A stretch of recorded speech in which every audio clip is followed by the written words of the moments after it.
मराठवाड्याचा विकासाचा अनुशेष सातत्यानं राहिलेला आहे। राज्य सरकारने वैधानिक विकास मंडळ स्थापन केली होती। मागच्या 5 वर्षापासून हे मंडळ सुद्धा अस्तित्वात नाहीत। परंतु 16 सप्टेंबर 2023 रोजी तत्कालीन शिंदे सरकारने या ठिकाणी स्पेसिफिक मराठवाड्याच्या विकासासाठी मंत्रिमंडळाची बैठक घेतलेली होती आणि या बैठकीमध्ये हजारो कोटी रुपयाच्या घोषणा या सरकारने केलेल्या आहेत। याची पूर्ण जंत्री माझ्या हातामध्ये आहे। पण आजच्या स्थितीमध्ये जर बघितलं की त्यावेळेसच्या एकूण 37,016 कोटी रुपयाच्या घोषणा करण्यात आल्या होत्या। प्रत्यक्षात या 37,000 कोटी पैकी 2-5 हजार कोटी सुद्धा मराठवाड्याला मिळालेले नाही। या सगळ्या विषयामध्ये विशेषतः सिंचनाच्या विषयी मराठवाडा वॉटर ग्रीड विषयी हे सरकार देवेंद्रजी इथं आले मराठवाड्यात की मराठवाडा आता दुष्काळ मुक्त होणार आणि याच्यासाठी जे मराठवाडा वॉटर ग्रीड आहे, राज्य सरकार उद्या मुख्यमंत्री येतात, यांनी मराठवाडा वॉटर ग्रीडची आताची स्थिती काय सांगावी। सर्वेक्षणासाठी तुटपुंजी रक्कम येऊन पडलेली, त्यालाही आता 1 वर्ष झालं, परंतु कोणत्याही सर्वेक्षणाला अजून सुरुवात झालेली नाही।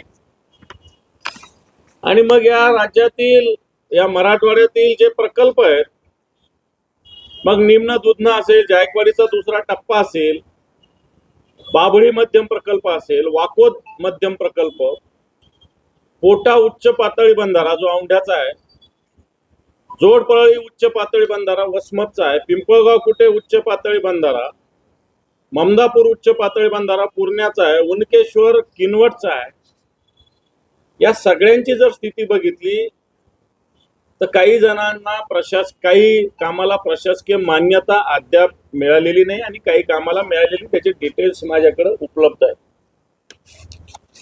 सांगण्याचा मुद्दा हा की या सरकारने जलसंपदा विभाग असेल, सार्वजनिक बांधकाम, पशुसंवर्धन, नियोजन, सगळ्या विभागाला जो निधी देण्याची घोषणा केली होती त्याचं कोणत्याही या सरकारला या आश्वासनाचं या निर्णयाचं सोयर सूतक राहिलेलं नाही। मग भले संभाजीनगरचं घृष्णेश्वर मंदिराचा विकास असेल, तुळजाभवानी मंदिराची आता घोषणा झालेली आहे, परंतु अजून पाहिजे तशी सुरुवात झालेली नाही।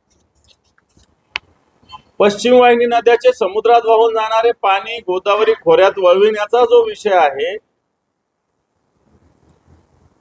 मला असं वाटतं या विषयात सरकारने अजून ढोंकून सुद्धा बघितलेलं नाही। निजामकालीन शाळेच्या डेव्हलपमेंटचा मुद्दा मांडला होता, 10% सुद्धा याच्यात काम झालेलं नाही। मराठवाड्याची झाशीची राणी म्हणून दगडाबाई शेळके यांचं स्मारक बांधण्याची घोषणा सरकारने केलेली होती, अजून या स्मारकासाठी जागा सुद्धा नाही। त्याच्यानंतर मग कस्तुरबा गांधी बालिका विद्यालय असेल, वेगवेगळे मेडिकल हॉस्पिटल्स, कॉलेजेस असतील, मग हिंगोली असेल, परभणी असेल, धाराशिव असेल, अजून कोणत्याही स्वरूपाचं निधी या ठिकाणी उपलब्ध नाही, पदांना मान्यता नाही, इमारतीची सुरुवात नाही। क्रीडा विद्यापीठ मराठवाड्यात करणार अशा प्रकारची घोषणा केली होती, वाळूचोर जागा सुद्धा द्यायची घोषणा केली होती, परंतु फक्त एक समिती गठीत केली आणि त्या समितीला फक्त मुदतवाढ दिली, एवढंच काम मागच्या 2 वर्षांमध्ये झालेलं आहे। मग माझ्याकडे सगळ्या जिल्ह्याच्या जर गेल्या मराठवाड्याच्या तर वेगवेगळ्या जिल्ह्याचे सगळे डिटेल्स आहे। मग त्याच्यामध्ये उदगीरचं हत्तीबेट पर्यटन तळाचा विकास असेल, अंबडच्या मत्स्योदरी संस्थांचा विकास, त्याच्यानंतर बीडची जिल्हाधिकारी इमारत, बसवत येथे मॉडर्न मार्केटची उभारणी, लातूरची जिल्हाधिकाऱ्याची इमारत, वसमत येथील कुरुंदा येथील वेगवेगळ्या योजना, मला असं वाटतं ह्या इतक्या मोठ्या योजना सरकारने जाहीर केल्या होत्या. नांदेड असेल, लातूर असेल, बीड, परभणी, धाराशिव, हिंगोली, जालना या सगळ्या जिल्ह्याच्या योजना कोणत्याही स्वरूपात जर ॲव्हरेज घेतलं तर 12%. आता आपण सब घोडे 12% लकीली येतं आणि 12%च एवढ्या पद्धतीनं 16 सप्टेंबर 2023च्या घोषणेची अंमलबजावणी 16 सप्टेंबर 2025 पर्यंत झालेली आहे. मग विविध बसस्थानक असतील, असे जे जे वाहतुकीचे प्रश्न असतील या मराठवाड्यातले, या सगळ्या विषयाचा विसर सरकारला पडलेला आहे. अशा प्रकारची स्थिती आहे. उद्या मुख्यमंत्री येतील, 100% मराठवाडा वॉटर ग्रीडवर बोलतील, मराठवाडा आता दुष्काळ मुक्त करू आम्ही अशी घोषणा करतील, मराठवाड्याचा असा विकास करू असं सांगतील देवा भाऊ. पण देवा भाऊंनी मला असं वाटतं आत्ताच्या घडीमध्ये या मराठवाड्यामध्ये सगळ्या जिल्ह्यामध्ये ज्या पद्धतीनं अतिवृष्टी झालेली आहे, एकही मंत्री फिरकत नाही, कोणत्याही कलेक्टरनी, विभागीय आयुक्तांनी पंचनाम्याचे आदेश दिलेले नाही, मदतीचं कार्य युद्ध स्तरावर चालू नये. आपल्या सगळ्यांचे चॅनल बघितले तर कोणी डोक्यावर गाडी घेऊन चाललं, कोणी पुरातून चाललं, कोणी वाहत चाललं, जनावर तर चालले. आणि म्हणून भगवान भरोसे हे सगळं चालू आहे. देवा भाऊच्या जाहिराती 200 कोटी रुपयाच्या राज्यात दिल्या जातात. कोण दिल्या माहिती नाही. साइन पोस्ट नावाची कंपनी आहे नागपूरची, 200 कोटी रुपयाच्या जाहिराती राज्य सरकारचे मुख्यमंत्री देतात. परंतु मला असं वाटतं की या शेतकऱ्यांपर्यंत, सर्वसामान्य माणसापर्यंत कोणतीही मदत हे सरकार पोहोचवत नाही. अशा प्रकारची स्थिती आहे. आणि म्हणून मराठवाडा मुक्ती संग्राम दिन साजरा करत असताना निश्चित मराठवाडा हा संघर्षातून, क्रांतीतून, प्रखर देशभक्तीतून, हैदराबाद मुक्ती संग्रामाच्या लढ्यातून या महाराष्ट्रात विलीन झालेला आहे. आणि असं असताना या महाराष्ट्राचं सरकार या मराठवाड्याच्या विकासाकडे जाणीवपूर्वक दुर्लक्ष करतं. आरोग्य व्यवस्था असेल, शिक्षण व्यवस्था असेल, सिंचनाची व्यवस्था असेल, या कोणत्याही व्यवस्थेत हे सरकार पूर्णपणे दुर्लक्ष करतं. अशा प्रकारची स्थिती आहे. आणि म्हणून या संदर्भात शिवसेना नव्हे तर मराठवाड्याची जनता येणाऱ्या काळात योग्य पद्धतीनं उत्तर देईल. पण हे सरकार कशा पद्धतीनं पुतना मावशीचं प्रेम, आता 15 दिवसापूर्वी इथं राज्याचे मुख्यमंत्री येऊन गेले, 26 MLD पाण्याची घोषणा. आपल्या इथल्या स्थानिक नेत्यांना लाज वाटत नाही की देवा भाऊनी आम्हाला पाणी दिलं, तुम्ही काय करता? माझ्या तोंडात चांगला शब्द आहे, पण मीडिया समोर बोलणं बरोबर नाही. परंतु आपण किती अकार्यक्षम आहोत. आणि तुम्ही सुद्धा संभाजीनगरातले आहात. या 26 MLD मुळे 26 मिनिटं सुद्धा पाणी वाढलेलं नाही. कोणताही गॅप जो होता 15 दिवसाचा तो कमी झालेला नाही.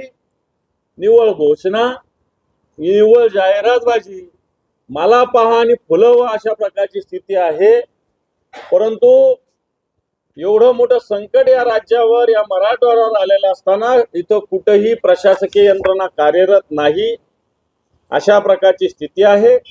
मराठवाडा मुक्ती संग्राम दिन असताना सरकारने केलेल्या ज्या घोषणा आहे, किमान त्याची, खरं तर त्या घोषणा सुद्धा नव्यानं सुधारित प्रशासकीय मान्य होता, ज्याला सुप्रमा म्हणतात, अशा पद्धतीनं होतं. काही नवीन काही नव्हतं. परंतु त्याच्यात सुद्धा आता 2023ला केलेल्या घोषणेचं मला असं वाटतं आता बजेट सुद्धा वाढलेलं असेल. आणि म्हणून आजची परिस्थिती बघितली तर या राज्याच्या डोक्यावर किमान 9 लाख कोटींचं कर्ज आत्ताच्या घडीला या राज्याच्या डोक्यावर आहे. आत्ताशी सप्टेंबर महिना सुरू झालेला असताना या राज्याने 54,000 कोटीचं कर्ज आतापर्यंत उचललेलं आहे. आणि म्हणून हे सरकार कशा पद्धतीनं काम करतं, कशा पद्धतीनं जनतेची लूट करतं, मला असं वाटतं हे आपल्या समोर मांडण्याचा या पत्रकार परिषदेतून मी प्रयत्न केलेला आहे. पण आताच्या घडीला या राज्यामध्ये ज्या पद्धतीनं कर्ज बाजारीपणा या राज्यात वाढलेला आहे तो जर बघितला तर आत्ताच्या घडीला या राज्याने 76,487 कोटी या वर्षी कर्ज उचललेलं. या वर्षी 487 कोटी या वर्षीचं आतापर्यंत, म्हणजे मी तर म्हणेल सप्टेंबर सुरू झाला त्याच्या आधीपर्यंत 76,437 कोटी रुपये कर्ज उचललेलं आहे राज्याने. या राज्याच्या डोक्यावर आत्ताच्या घडीला 9 लाख कोटीच्या वरचं कर्ज आहे. हे कर्ज व्याज याला 7 ते 8%. जर एवढं काढलं त्यातलं 55,472 कर्ज परत फेडीमध्ये गेलेलं आहे. हे पण तुमच्या माहितीच तो सांगतो मी. जर 76,000 कोटी काढलं तर त्याच्यातलं 55,000 फेडीमध्ये गेलेलं आहे. म्हणजे उरलं किती? 20,000 कोटी उरलेले फक्त. त्याच्यातलं व्याज व्याज व्याज जर गेलं तर मला असं वाटतं हे राज्य येणाऱ्या काळात ज्या पद्धतीनं सत्ताधारी पक्षाचे लोक वेगवेगळ्या टेंडर मग तो आपला वेगवेगळे जे शक्तीपीठ मार्ग असेल, वेगवेगळे मार्ग असतील, याच्यातून ज्या पद्धतीनं जनतेची लूट, त्याप्रमाणे मेगा इंजिनिअरिंगचं मागचं 16,000 कोटीचं कॉन्ट्रॅक्ट असेल, 3,000 कोटीचा अभाव दिलेला सुप्रीम कोर्टाने त्याच्यात दिलेला निर्णय असेल, अशा पद्धतीनं हे राज्य लुटण्याचं काम हे भारतीय जनता पार्टी असेल त्याचे सहकारी पक्ष करतात. अशा प्रकारची स्थिती आहे. माझ्याकडे आकडेवारी 22-23 ला 41,000 कोटी रुपये व्याज दिलं गेलं. 23-24 ला 45,000 कोटी रुपये व्याज दिलं गेलं. 24-25 ला 54,687 कोटी रुपये व्याज दिलं. आणि 25-26 ज्यावेळेस संपेल त्यावेळेस अंदाजे 65,000 कोटी रुपये व्याजामध्ये जातील आपल्या राज्याची. आणि म्हणून हे राज्य आत्ताच्या घडीला या सत्ताधारी पक्षाच्या मिसमॅनेजमेंटमुळं हे राज्य आर्थिकदृष्ट्या गर्तेत लोटण्याचं काम हे सरकार करतं. असं असताना इकडे विकासाला 1 रुपया येत नाही आणि राज्यावर कर्जाचा बोजा का वाढतो, हा प्रश्न सामान्य माणसाच्या मनामध्ये निर्माण झालेला आहे. आणि म्हणून उद्या मुख्यमंत्र्यांनी येताना पुन्हा बोलाचीच कडी आणि बोलाचाच भात न करता या मराठवाड्याला आम्ही नवीन काहीच मागत नाही. ज्या 2023 ला केलेल्या घोषणा आहे त्याच्यासाठी पूर्णपणे आर्थिक परिपूर्णता करावी, व्यवस्था करावी, निधीचं वितरण करावं, अशा प्रकारची विनंती करतो. नाही तर पुन्हा मराठवाडा वॉटर ग्रीड सांगितलेलं आहे की दुष्काळ मुक्त करू, परंतु केंद्राच्या अखत्यारीत यांनी आपला चेंडू टोलविलेला आहे. आणि म्हणून हे सरकार मला असं वाटतं या मराठवाड्याच्या जनतेच्या नव्हे तर महाराष्ट्राच्या जनतेच्या विरोधातलं सरकार आहे.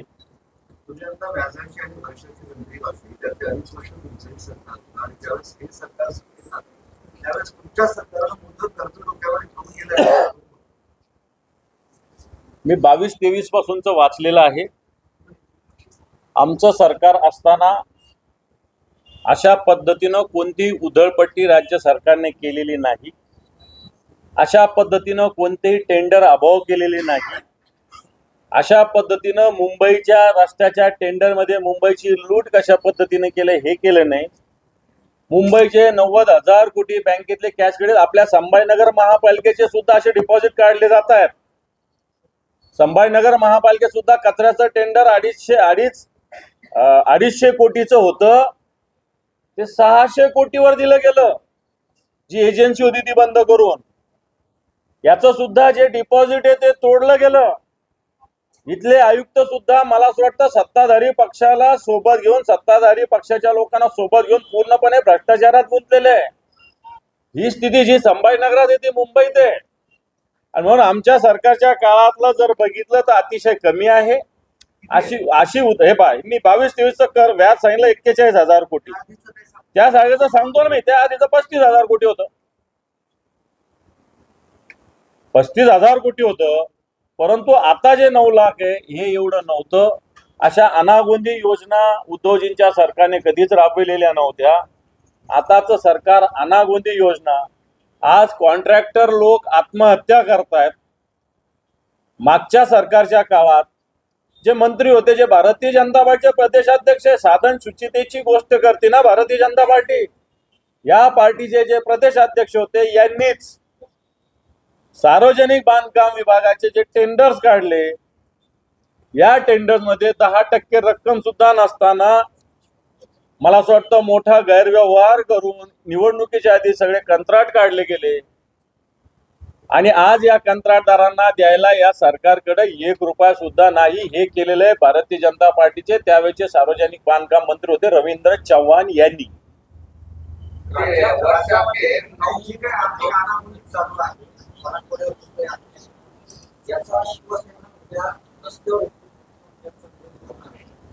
हे पहा, उद्याचा दिवस मराठवाड्याच्या दृष्टीने एक पवित्र दिवस आहे. 17 सप्टेंबर आपण निजामाच्या रजाकाराच्या जोखडातून मुक्त झालेलो आहोत. इतकाही अतिरेकी विचार आम्ही करणार नाही की अशा पवित्र दिनी असं कोणत्याही प्रकारे आंदोलन व्हावं, हे आम्हाला अपेक्षित नाही, हे आम्हाला करायचं पण नाही. असं आम्ही करू शकतो, परंतु मला असं वाटतं ते योग्य होणार नाही. परंतु 17 सप्टेंबर नंतर याविषयी मराठवाड्यातली शिवसेना निश्चित जिल्हा नव्हे तर तालुका स्तरापर्यंत आवाज उठवेल. आमचं याचं बायफर्गेशनचं काम चालू आहे. जिल्हा स्तरावरचं केलं आम्ही, आता तालुका स्तरावरचं अशा पद्धतीनं रिव्ह्यू घेण्याचं काम चालू आहे. परंतु मला असं वाटतं मुक्ती संग्राम दिन आहे, या दिवशी मोठा ऐतिहासिक विजय आपण रजाकारावर मिळवलेला आहे. त्या दिवशी कोणतेही आंदोलन करू नये अशा प्रकारची भूमिका आमची आहे. अनागोंदी योजना म्हटलंय तर मराठवाड्यात सुद्धा 1,24,000 लाडक्या बहिणी आता बाद झाल्या आहेत. जवळपास 1.5 कोटी आणखी राज्यातला आकडा यायचा राहिलेला आहे. मग या महिलांनी पैसा घेतलेला तो जनतेचा पैसा सरकार परत देईल का? त्याच्यात काय भूमिका घ्यायला पाहिजे? या महिलांची काय चूक आहे याच्यात? या महिलांची चूक काय? समजा मी फॉर्म भरला, कोणी फॉर्म भरला, तो ऍक्सेप्ट करणं रिजेक्ट करणं सरकारचं काम आहे. तो फॉर्म व्हेरीफाय करणं सरकारचं काम आहे. मी म्हणेल त्या महिलांकडून नव्हे तर जो फॉर्म व्हेरीफाय ज्यांनी केला त्या अधिकाऱ्याकडून वसूल करा ना. ज्या अधिकाऱ्यांनी, कारण सरकारचं सुस्पष्टपणे याच्या GR निघालेला होता, तो GR पाहून अधिकाऱ्यांनी फॉर्म मंजूर करायला पाहिजे होता. परंतु सरकारहून तत्कालीन मुख्यमंत्री एकनाथ शिंदे यांचा दबाव होता की कोणताही फॉर्म रिजेक्ट होणार नाही. सर्व सरसगट निवडणुकीचं आमिषासाठी हे पैसे दिले गेले आणि म्हणून तत्कालीन सरकार आणि तत्कालीन जे अधिकारी मंजूर करणारे हा फॉर्म त्याच्याकडून वसूल करावा. त्या बहिणींचा काय दोष आहे? चला, अर्ज कोणी करेल, मंजूर करणं ना मंजूर करणं हे यंत्रणेचं प्रशासनाचं काम आहे. आणि ज्यांनी अशा पद्धतीनं चुकीचा फॉर्म मंजूर केला असेल त्याच्यावर कारवाई व्हावी, त्याच्याकडून वसुली करावी.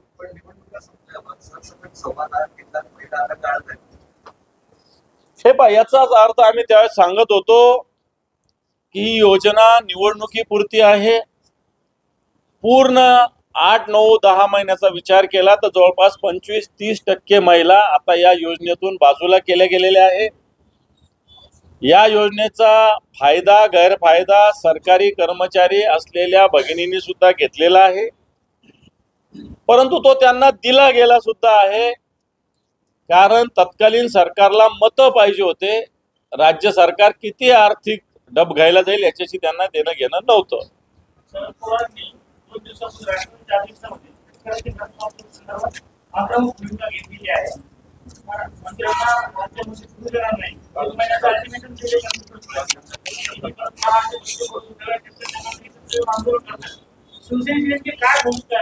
मला असं वाटतं तुम्हाला माहिती नसेल, हे आज आंदोलन करतात. आमचं आंदोलन या 8 दिवसाचं आंदोलन क्या हुआ तेरा वादा या महाराष्ट्रात या मराठवाड्यात याच विषयावर झालेलं होतं. त्याला आता 2 महिने झालेले आहेत. त्यामुळे त्यांनी केलं म्हणून आम्ही करायचं या भूमिकेशी मी सहमत नाही. परंतु शिवसेनेनं जून महिन्यामध्येच 8 दिवसाचं या मराठवाड्यातल्या 72 तालुक्यात जवळपास 1,500-2,000 ग्रामपंचायतीपर्यंत पोहोचणारं पूर्णपणे 8 दिवसाचं आंदोलन केलेलं होतं. याच्यामध्ये नुसतं कर्जमाफी नव्हे तर वेगवेगळे शेतकऱ्यांचे विषय आम्ही मांडले होते. पीक विमा असेल, शेतमालाचा भाव असेल, असे सगळे विषय आम्ही मांडलेले होते. आणि म्हणून शिवसेनेनं याविषयी आंदोलन केलेलं आहे आणि पुन्हा येणाऱ्या काळात करेल. पण आता सध्या मराठवाड्यात जोरदार पावसामुळे जवळपास 70-75% शेतकऱ्यांची आमची गेलेली हो, ओला दुष्काळाची परिस्थिती आहे. ओला दुष्काळ जाहीर केला गेला पाहिजे.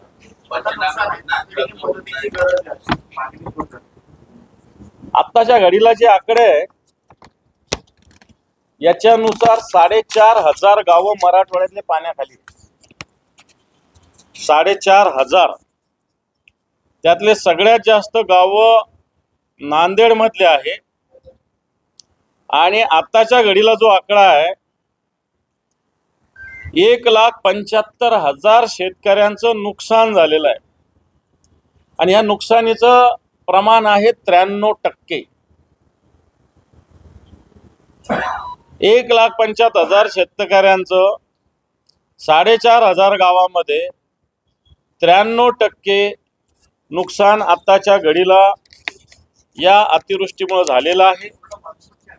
आत्ताच सांगतो मी, या 4 दिवसाचं सांगतो. आणि याच्यात सांगण्याचा मुद्दा असा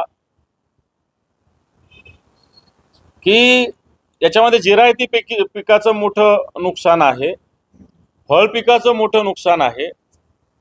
सांगण्याचा मुद्दा असा की मागच्या वर्षी एप्रिल-मे मध्ये, जानेवारीमध्ये आणि आत्तामध्ये जुलैमध्ये सुद्धा पेरणीच्या आधीच मोठ्या प्रमाणात पाऊस झाला होता. त्याचं सुद्धा कोणत्याही प्रकारे त्याच्या आधीच्या 2023 पासूनचे अतिवृष्टी असेल, गारांचा पाऊस असेल, सततचा पाऊस असेल, या सगळ्याचा ₹1 2023 पासूनचा या सरकारने आतापर्यंत दिलेला नाही.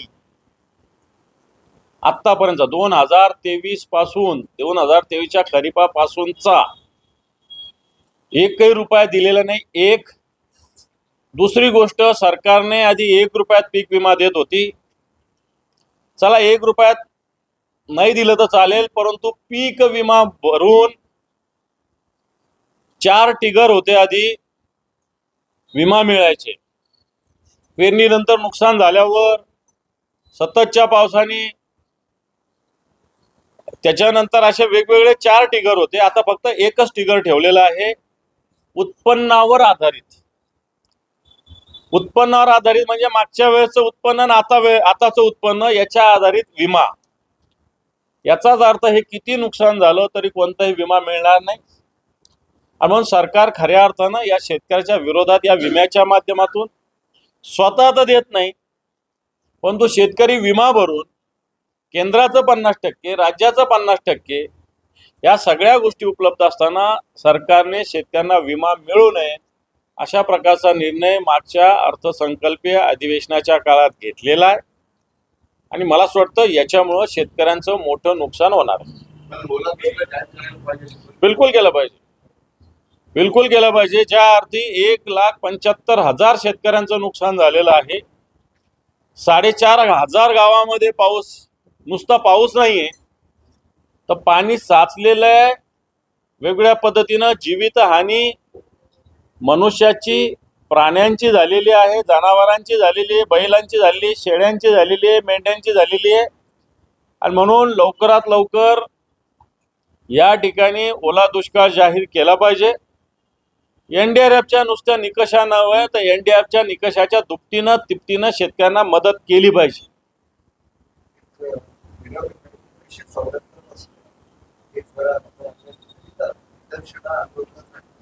त्या सगळ्यांचा अभ्यास करायचा त्याच्या संस्थांना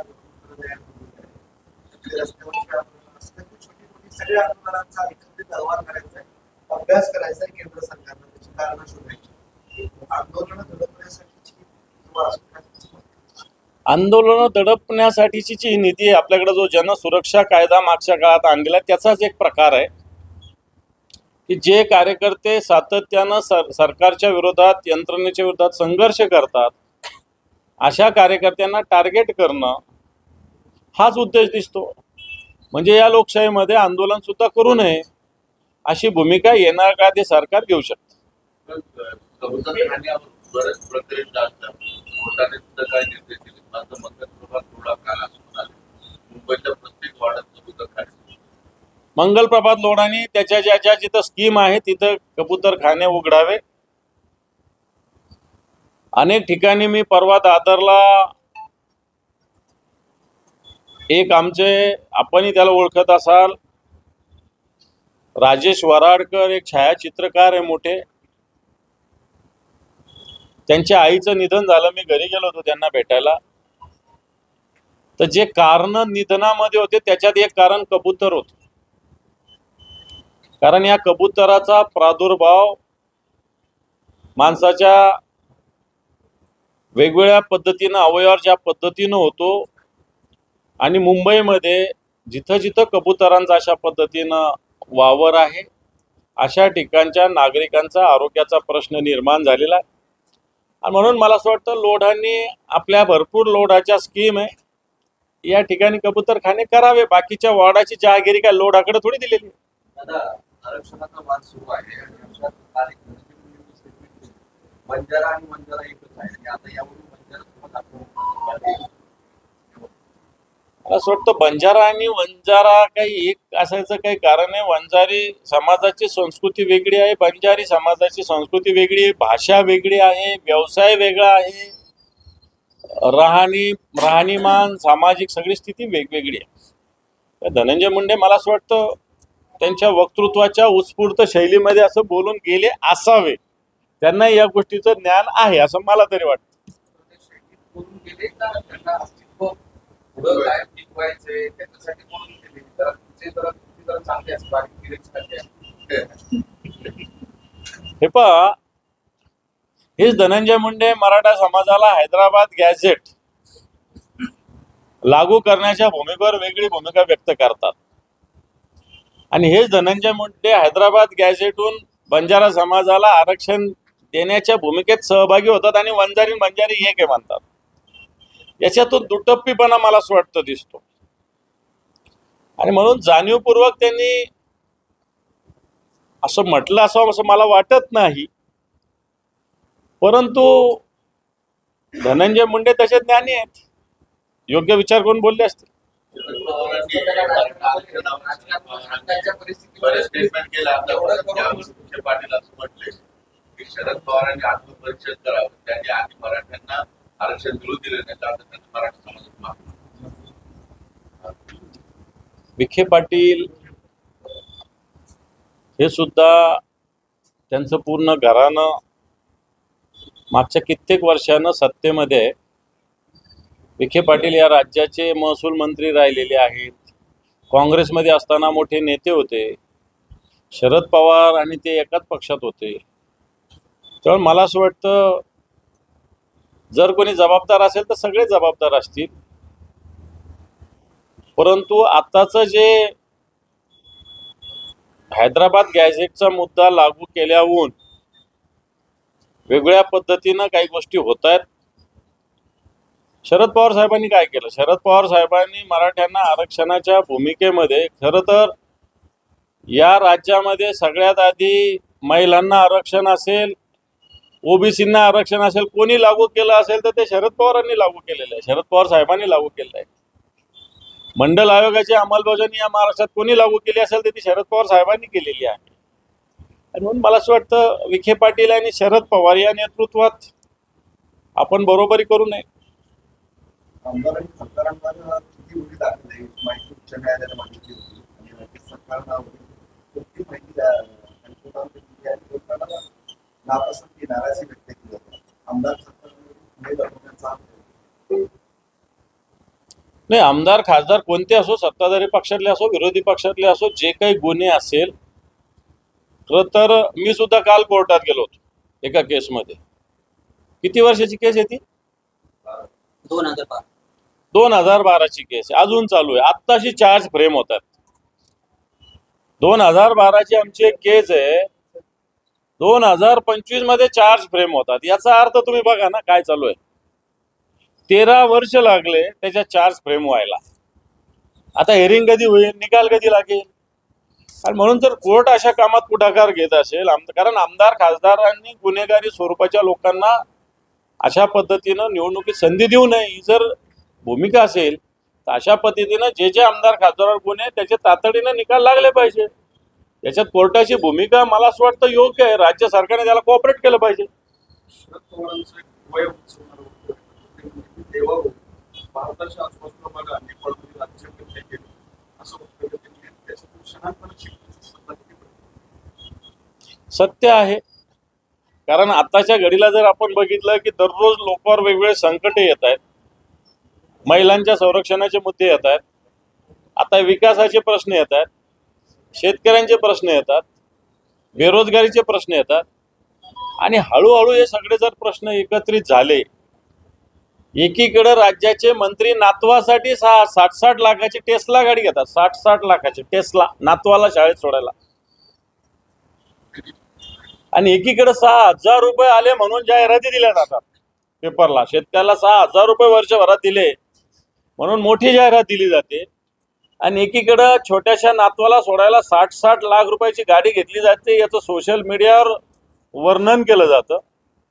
म्हणतं अशा गोष्टीचा स्फोट आपल्याकडे व्हायला वेळ लागणार नाही.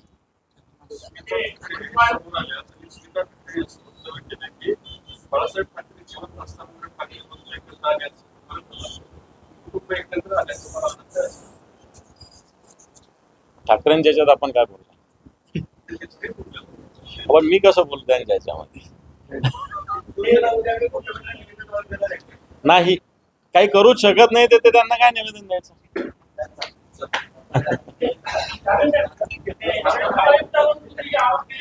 हो,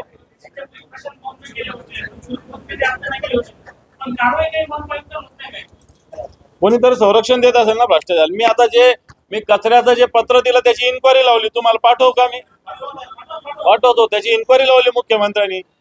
आता आणखी सांगतो, कचऱ्याचं जे आहे, आता खरं मी मुद्दाम हे मराठवाड्याची प्रेस होती म्हणून मी काही लोकल बोललो नाही, पण तू कचऱ्याचं टेंडर 600 कोटीला गुजरातच्या कंपनीला दिलं गेलं. घेताय का? गुजरातच्या 3 कंपन्या गुजरातच्या आलेल्या आहेत. गुजरातच्या 3 कंपन्या याच्यामध्ये आलेल्या आहेत.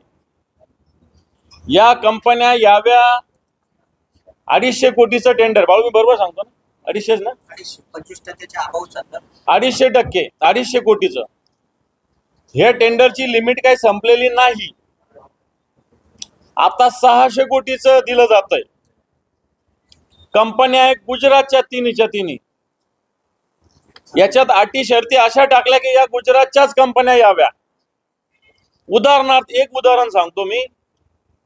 याच्यातली वाहनं कचरा वाहतुकीची 1 मे 2024 नंतर घेतलेली असावी. एक अट सांगतो. मला सांगा, जर तुम्ही 25 ला टेंडर काढता तर मग 1 मे 2025 का नाही? याचाच अर्थ त्या एजन्सीचे वाहन सगळे 1 मे 2024 ला घेतलेली आहेत, त्याच्यानंतर घेतलेली म्हणून ती अट. दुसरी अट सांगतो मी की यांनी देशामध्ये जे स्मार्ट सिटीज आहे त्याच्यामध्ये त्यांनी काम केलेलं असावं. देशात स्मार्ट सिटी 10 आहे फक्त, त्याच्यात काम. मला ही अटीची गरज काय? मुंबई सारख्या शहरात, पुण्यासारख्या शहरात 2-2, 3-3 एजन्सीज काम करतात. माझं म्हणणं आहे संभाजीनगर ही मोठं शहर आहे, याच्यामध्ये सुद्धा 2-2, 3-3 एजन्सी व्हाव्यात. एकच नाही, 2-2, 3-3 एजन्सी याच्यामध्ये काढल्या, टेंडर दिलं पाहिजे असं माझं याच्यातलं मत आहे. एक सत्तार नावाचा दलाल आहे इथं, सत्तार. तो सत्तार नाही, या महापालिकेत एक सत्तार नावाचा दलाल आहे, एजंट आहे इथल्या आयुक्ताचा आणि इथल्या स्थानिक पुढाऱ्यांचा आणि त्या एजन्सीचा. या तिन्हीचं कोऑर्डिनेशन करण्याचं काम सत्तार नावाची व्यक्ती करते. आता हे लोक गुजरातमध्ये ज्या ज्या ठिकाणी काम चालू आहे ते पाहण्यासाठी गेले होते. त्याच्यामध्ये या विभागाचे फक्त 4 अधिकारी होते, बाकीचे लोक ट्रिपला गेलेले होते. आता कमिशनर काय सांगेल, आम्ही पाहणी केली, आम्ही तपासणी केली, पण त्याच्यातले एक्सपर्ट कुठे आहे? आज या कामासाठी एक नंदकुमार भोंबे नावाचा उपयुक्त जाणीवपूर्वक आणला गेला, कारण मागचं टेंडरच्या वेळी तोच होता. याही टेंडरला तो नंदकुमार भोंबेच इथं आणला गेलेला आहे. आणि म्हणून हे भ्रष्टाचार इथंच थांबत नाही, हा दलाल यांच्या सोबत सुद्धा गेलेला आहे. मला सांगा, महापालिकेचे अधिकारी जातात त्याच्यात दलाल सोबत का जातो?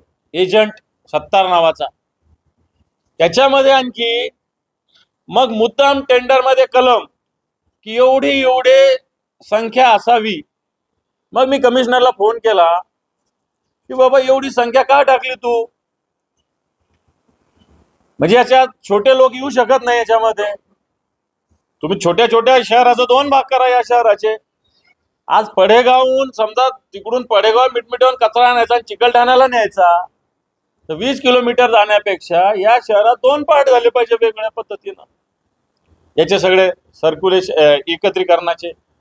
परंतु या कमिशनरला कोणत्या तरी राजकीय सत्ताधारी पक्षाच्या पुढाऱ्यांचा आशीर्वाद आहे, त्याला धरून हे टेंडर केलं जातं. हे एक उदाहरण सांगितलं. बाकी प्रशांत बम सत्ताधारी पक्षाच्या आमदारांनी सभेमध्ये भाषण केलं, ते तुमच्या समोर आहे. 67 3C कलम कशासाठी वापरतात? तर कमिशनरने आपल्या घरचं सामान आणायला वापरलेलं आहे. आज जे रस्ते उद्धवजींच्या काळामध्ये झाले त्याच्यातले 3-4 रस्ते उखडावे लागले. अशा प्रकारची स्थिती आताच्या घडीला. आता हे जे एवढं अतिक्रमण काढलं याचं काय? मग 7 हिल पासूनच पुढचं का काढत नाही? गरीब लोकांचे अतिक्रमण तुम्ही काढले, श्रीमंताचे का काढत नाही? याच्यात का शेपूट घातलं कमिशनरने? सगळे लोक लगे वा विकास होण्यासाठी रस्ते मोठे झाले म्हणजे गरीबाचे पाडावे आणि श्रीमंताचे तसेच ठेवावे. 7 हिल पर्यंत 60 फुटाचा 60 मीटरचा रस्ता, पुढचा 60 मीटरचा, मधला 45चा का? मधला 45चा का? मधलं का नाही पडत? आणि म्हणून हे सगळ्या गोष्टी सर्वसामान्य माणसाच्या हितावर वरवंटा फिरवणार आहे. आज जी योजना पिण्याच्या पाण्याची योजना या संभाजीनगरला येणार आहे, त्याच्यासाठी उद्धवजी ठाकरे साहेबांनी 800 कोटी रुपये सरकारने देण्याचं कबूल केलं होतं. आता या महापालिकेनं 800 कोटी रुपये कर्ज रूपात घेतलेले. सॉफ्ट लोन त्याला शब्द दिला. सॉफ्ट लोन म्हणजे काय आणि हार्ड लोन म्हणजे काय? शेवटी कर्ज आहे ना या महापालिकेच्या डोक्यावर 800 कोटी रुपयाचं. मग आता कमिशनर 800 कोटी कुठून देणार? तर इथल्या काही खुल्या जागा, वेगळ्या प्रॉपर्टीज या विकणार आणि देणार. आणि म्हणून या संभाजीनगरची महापालिका सुद्धा अशा पद्धतीनं पूर्णपणे भ्रष्टाचारानं आत्ताच्या घडीला पोखरलेली आहे. त्याला आत्ताचे सत्ताधारी जबाबदार आहे आणि प्रशासनातले अधिकारी जबाबदार आहेत.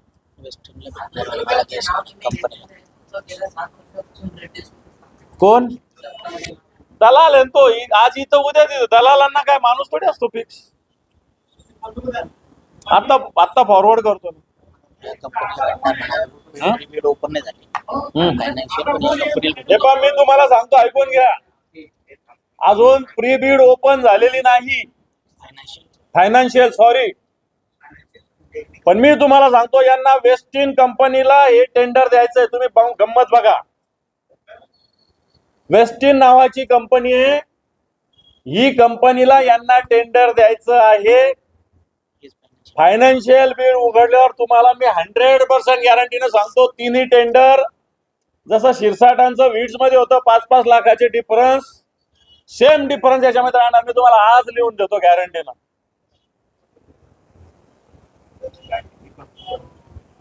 तुम्हाला आज सांगतो मी गॅरंटीने की या वेस्टिन कंपनीला टेंडर मिळेल आणि जे 2 हे बरोबर सेम अंतराने मागे राहणार. यांचं टेंडर सुद्धा एकाच दिवशी भरलेलं आहे, ते तर सगळं बाहेर झालेलं आहे. परंतु याच्यातलं जे फायनान्शियल पण येणार, हे तुम्ही ज्या वेळेस फायनान्शियल उघडेल त्यावेळेस तुम्ही बघत राहा.